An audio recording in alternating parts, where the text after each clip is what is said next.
İmanlı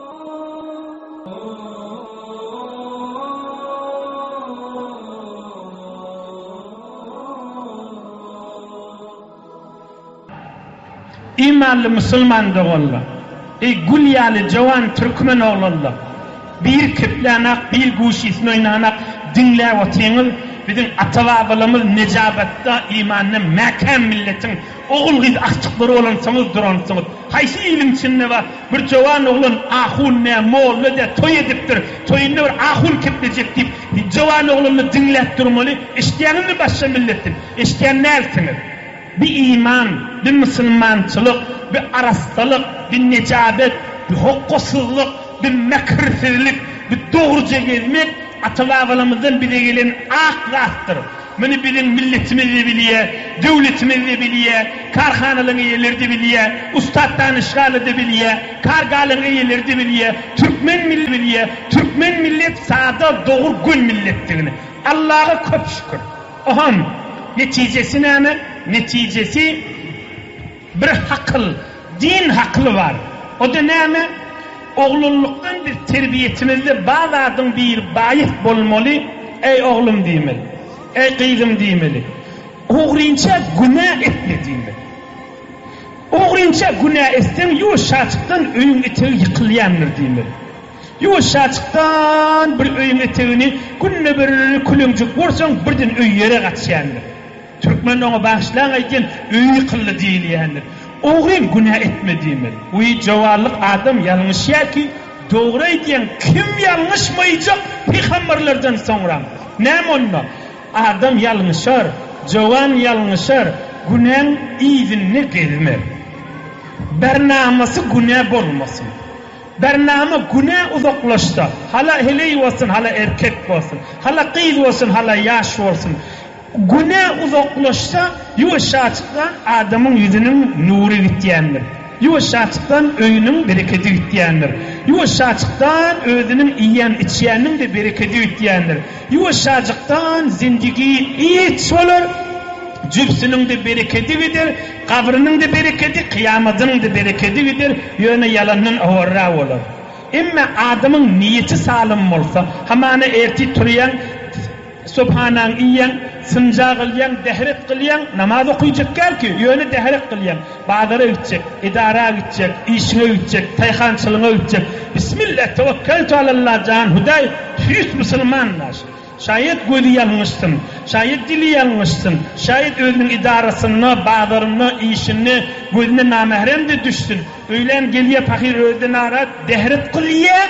Hem mi günahları döküldü da. Ne mi deyip bu günahın iyidin ne gedene? Fakir öyle yanlış ya. Biladım tüs Müslüman. Bir her dehret kılıp daş vaktini okuyayım mı günahları dökülüp de o yere kaçayım. Ne mi deyip mun pehli sağlam, mun niyeti sağlam. Günahın iyidin ne gedene? Günahdan çürüyüm darından bizi edene. Ertiysen gruvene var, ertiysen şehrin içine var, ertiysen falan yana var. Bu bernamıdın bilar fakir yanlış ya birden. Bir tüs Müslüman. Ama günahın iyiliğini ne geçse birinin yüzüne kalıp ya hele ya erkek o katı onu yere yıkar. Huday etmesin pulu tökünen bunu yüzünden girişik kaçın bunu inlemer. Titrep demesinden geçer salamını alıp görmer. Adam namattır. Allah'ın kapısı vefadır. Huday Teala'nın vaadesidir. İnnel hasanati yuzhibnes seyyiat ذَلِكَ ذِكْرَى لِلذَّاكِرِينَ Huday ayıdıktır, eybenlen deyiptir. Yanlışık günah etsen bir Subhanallah diye hem de günahın dökülür deyiptir. Bir dehret kıl hem de günahın dökülür deyiptir. Bana Allah'ın kapısı diyeler. Namart adamın kapısı değil o. Bana Allah'ın kapısı değil ya. Namart adamın kapısı değildir. Huday Teala beyli edip bilen kulak astınız Huday sizin iki dünyanın abad etsin. Mehabbetiniz kök bolsun. Rızkınız kan bolsun. Avriniz artık bolsun. Öyünüz nur bereketten dolu olsun. Üç mevzu oldu. Deslap kısı kefin iyiliğine gezmesinlik kefi işitmenşik olmak Huday'ın yanına erzeşlidir. Huday'ın yanına erzeşlidir. Kep dil meselesine mekam olun. Hay diline gayim oluyor. Ay çekinme. Gıybet estuden saçan başında ayıp Mehmet Çeyrek ağzama diyor. Yine de Netürk'tün ahun sıraf dedi. Ahunla işim yok diyor. İmanım var, dinim var. Bir benden yamanlap bana ne mesuliyeti, ne peydası var. Hiç de. Yöne ibadetin yeri dökmek olur diyor. Dil işitmenşik olmak Allah'ın yanına erzeşilir. İkilinci garip göz demek, merid göz demek, merid saklayanı göz demek koşulları kuvvetleşmek. İşitmenşik olmalılar, bilmenşik olmalılar, işitenşik olmalı, bilenşik olmalı, mirde amal olmalı. Hükmen halkın görecek yerine ahbut olsa görünecek, oğrinçe soğuk olsa görünmeyecek olsa o Müslümançılığın eseri olmaz, onu bilerek olur. Ahir kıcası adam yanlışar, istivade eder, cevarlıktır da, doğru eten cevarlık.